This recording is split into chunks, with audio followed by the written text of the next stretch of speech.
Par rapport à l'année dernière, donc qu'est-ce qui a changé? Bah, ce qui a changé déjà, c'est qu'effectivement, sur la première édition, c'était un succès. Et là, on peut dire que c'était un grand succès.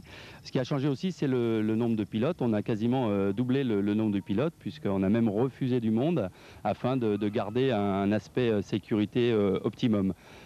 Beaucoup plus d'animation aussi cette année, un très beau feu d'artifice que vous aurez l'occasion de voir.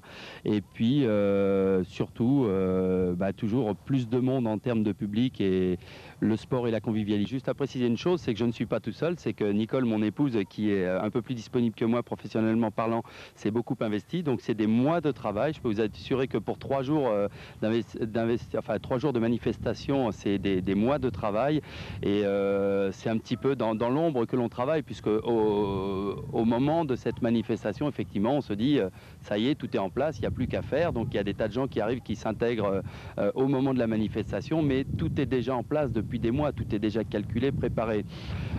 Maintenant, l'origine de la Jet Cup, effectivement, c'est tout bête, c'est que moi, passionné de jet, spécialiste de freestyle, le premier titré en freestyle aux États-Unis, j'étais un nom connu dans le jet. Nous avons créé les premières 24 heures de jet qui était un challenge un peu fou.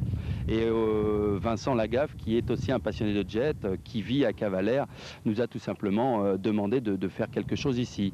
Alors on a pensé un nom, on a pensé un profil de course, on a pensé des tas de choses. Et c'est vrai que quand je suis arrivé la première fois à Cavalère et que j'ai vu cette baie, j'ai trouvé ça assez fabuleux. Tellement beau que j'ai dit, il faut faire quelque chose. Ce que je peux dire là-dessus, c'est qu'un jet déjà n'est pas dangereux.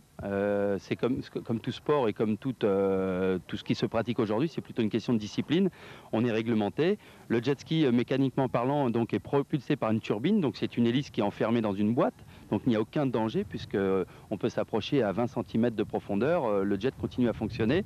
Donc évidemment c'est une boîte étanche globalement puisque le moteur est à l'intérieur dans un caisson et on a les sensations globalement de la moto, de la glisse.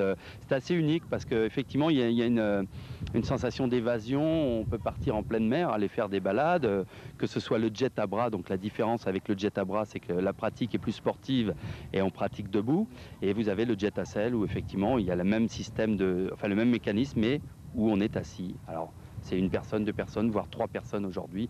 Je crois même qu'il est prévu d'avoir un 4 places très prochainement.